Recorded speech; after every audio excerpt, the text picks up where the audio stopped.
राम राम विद्यार्थी मित्रांनो, आजची माहिती सर्वात महत्वपूर्ण आहे, लक्षात घ्या।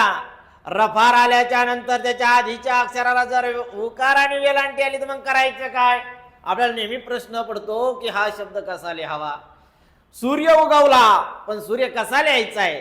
तर लक्षात घ्या, सूर्य शब्द लिहिताना आपल्याला दिसतंय की य वर रफार येतोय, त्याच्या आधीच्या अक्षराला उकार आहे तर दुसरा द्या, दुसरी वेलांटी आणि दुसरा उकार। केव्हा रफाराच्या आधीच्या अक्षराला वेलांटी आली, कीर्तन, कला कोणती वेलांटी पाहिजे? दुसरी वेलांटी।